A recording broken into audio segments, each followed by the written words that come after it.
This is the full review of the Vortex HD65 Ultra. If you're looking at the different Vortex phones that are available, let's talk about what we get with the Vortex HD65 Ultra. The number one thing that I really like that Vortex does for their customers is out of the box, they provide you with a protective shield and a protective case. Even though they're both basic, it allows you to protect your phone right out of the box, whereas other carrier or other manufacturers like Samsung and Apple, you've got to spend extra money to get, not only a case, but glass shields. And, glass shields are, they make you buy a case of 2 or 3 for 10 or 15 bucks. And then depending on what kind of protective case you want, there's also, from $20 to $100. So already Vortex cares for their customers with providing these two items in the box. So that's a great positive for Vortex. Also out of the box, you get the standard charger and brick and cable, USB 3, and most companies are still doing that, so bravo for Vortex. So let's talk about the phone and what you get with an HD 65 Ultra. So you get the line of 65s indicates 6.5-inch screen. So I'm going to give you a little bit of caution. If you're not used to a giant phone like this, which is on 6.5 inches is on the big side, I'm going to tell you, in my recycling business, I get lots of phones that come into recycling like this. They don't work anymore because the owner put the phone in their back pocket with tight jeans and then sat down and their phone is bent.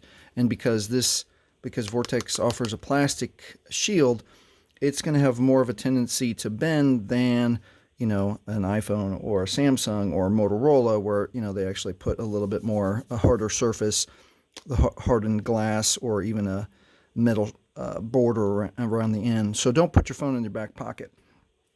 So the phone itself is standard. And let's talk about the specs and what you get.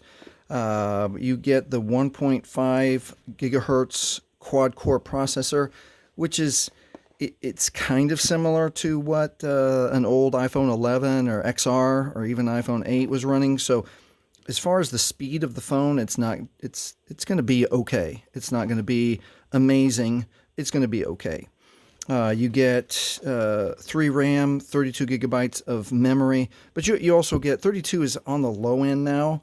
But there is also a slot to add an SD card, so you can search my channel for, if you have a hard time popping the back off and seeing where the SD card is, you can search that in my other videos.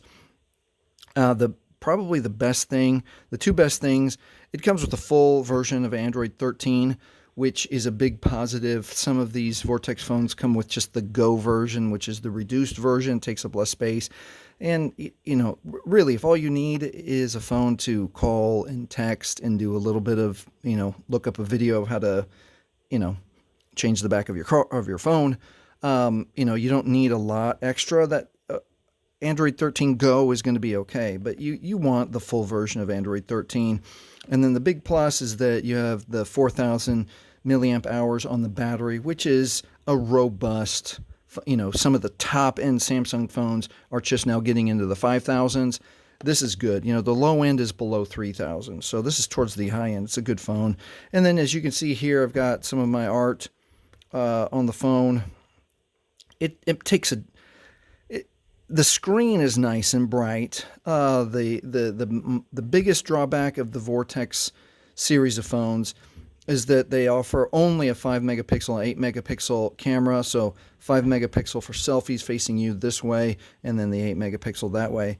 And then the worst part of the camera system is there are no options. You can take a picture or you can take a video. There are no other options on the phone. So it's a very much weak point of the phone. But if you need a budget phone, Vortex is a solid brand to get you started or to get you by until, something else happens better for you if you want to spend the money on, $1,000 phone, $2,000 phone, whatever they're running now. So that is the full review of the Vortex HD65 Ultra. It's adequate. There's nothing that really shines. There's no feature that really shines and says this is the phone to get. It's adequate. You may be able to make your phone calls. You'll be able to take your pictures, although they won't be that great of quality, and your battery will last for you. All right, if you want, I appreciate you watching, and Please like, please subscribe, and if you end up getting the Vortex HD65 Ultra and you want to see how to speed it up, here's some settings in this video that I'll be happy to teach you to make your phone go faster. Watch this one next.